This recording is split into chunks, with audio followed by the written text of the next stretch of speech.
The world breaks everyone, and afterwards some are strong at the broken places. Quote of the day. Let's get right to it. The DXY on the 5-day with the Gaussian channel for the first time in a long time. We're going to cover it in depth here a little bit, look at multiple time frames. So if you like the video, give us a thumbs up. Follow us on Twitter, Telegram, and Patreon for more content, all linked just under this snazzy video. Now, looking at our downtrend for the DXY, we've not had a contrarian move yet, so we're just moving damn straight down. So we need to have some kind of a move, right? Nothing moves straight down or straight up. Even in the epic run that we had out of the DXY, you could see these little cool-off times, right? So we need to see, something like that, a bounce. Otherwise, you get nervous and you could start to bounce even stronger than that. We don't want to see a strong bounce of the DXY, I tell you. But just a temporary, little relief bounce and then send it down lower. That's fine. Or even I'll take sideways at this time. So looking at the TA, right? Looking back to our March pandemic level, we're kind of approaching there. Not only that, but we're at the median line and the 5-day Gaussian channel. So logical spot, right? Based on TA for us to bounce. If we go down a little bit lower, right? That's why I drew this zone. Not everything is a clear defined line in the sand, but more of a zone in the sand. Maybe you got the whole beach here, right? So this top right here, right? That's kind of the bottom. And if you're wondering like why it kind of looks sketchily drawn, no, sir, no. They take it off the closing prices, right? Look at the peak there, right? The peak up here, right? Draw a zone, right? Wherever you can spend some most time. Even got almost like of a peak there before, kind of ripping through. Came back, retested, right? The throwback to retest. And then, see you later. So here we are right now. Are we going to kind of hold on this top part, go to the lower part?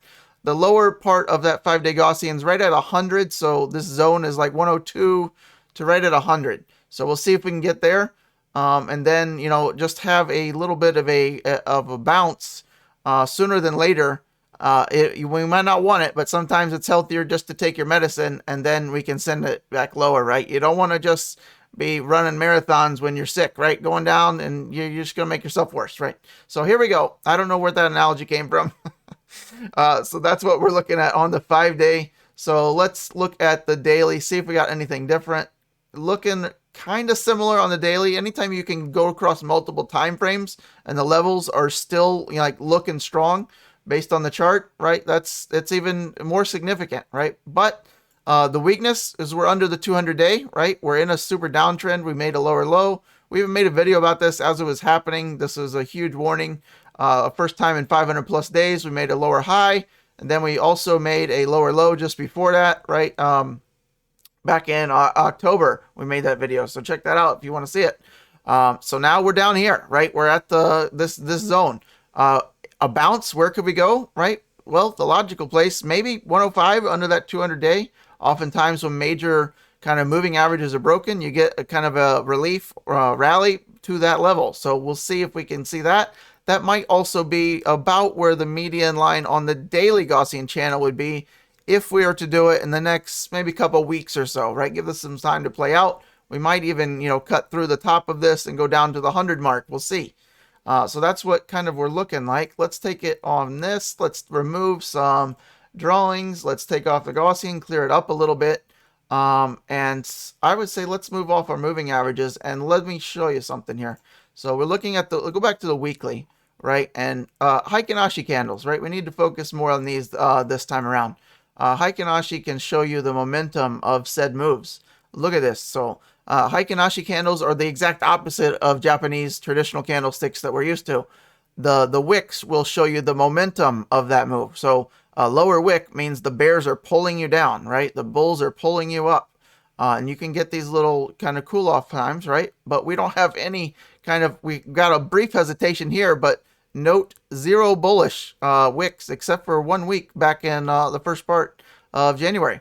So we'll see. What you need to pay attention to is if we start to get that, right? If we start to get, one of these and then it turns green, that would likely indicate that we're probably due for some kind of a secondary trend, right? Primary trend is probably starting here. Secondary trend would, counteract that, right? So that's what we're looking for. Note also the median Bollinger Band. So maybe that is, you want to pay attention to all these. I mean, look at where we held on the uptrend, right? Median Bollinger Band. Look at that. So maybe we, bounce and we kind of, pay attention to there. And if we're up in here, and then maybe we hold that, right? So just little things like that can help you give you a slight edge, maybe to kind of see what things might be coming to, right? TA is not meant for prediction.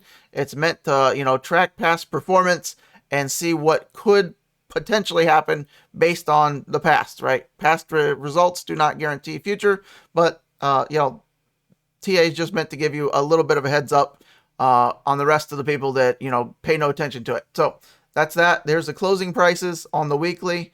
Plain, easy to see that downtrends. The most simplistic charts can speak the loudest. So that's kind of where we're looking at. You got this low right here, 101.5. Go back, right? It kind of coincides with this one right here. So if you had to draw one hard line, I would say, the 101.5 level seems like that would be the most logical, at least at this point, right? Kind of drawing the peak there from the pandemic and the previous kind of trampoline from there. So that's kind of what I have for you. Let's see if we got any indicators that show anything else. Well, look at the stochastic. I mean, it's dead, right? There's no bounce. We're trying to show some signs of life here. But if we start to, get a bigger move here, right? This is the flattest the DXY's been in a hot minute, right? And by hot minute, I mean maybe five plus years here. I mean, when was the last time you saw it just flat like this? So some issues for the US dollar as we speak, at least for momentum wise. The ADX and DI, one of the better indicators out there, in my opinion, has crossed bearish, right? When's the last time we saw that? Right back here, April 2021, kind of the end of, crypto and, the stock market, kind of the rough first step, right? That's where we had our downfall briefly in May of 2021. Remember that? The DXY has been green ever since, and now we're kind of shifting the trend here. So we will see how this plays out. Anything else? Do we have anything else? Well, the Fisher Transform, my favorite overall indicator, is still signaling further drops on the weekly at least. How about the daily? There we go. Looking like it's trying to trigger back as a traditionally you'd use that as a buy signal, but it's helpful to use if you start to see this. You want to wait for the tracks to kind of start running parallel to get confirmation. So watch for that over the coming days. If the DXY starts running parallel and we see this kind of move, then probably going to go up for several days, maybe even several weeks. So that's what kind of I'm watching here and there. Relative strength, piss poor. We'll see what goes on, happens in about 11 days. I think we got the new inflation rates and all that. Jerome Powell's talking, so we could see some fireworks there to the upside or downside. We'll see how that works out, but hopefully you liked it. DXY update on a couple different charts that maybe you don't see all that often. Hopefully you found some of those indicators helpful. If you did, let me know what was your favorite part, what was your least favorite part. Maybe leave that part out. Just let me know what you want to see next. What other altcoins? All right.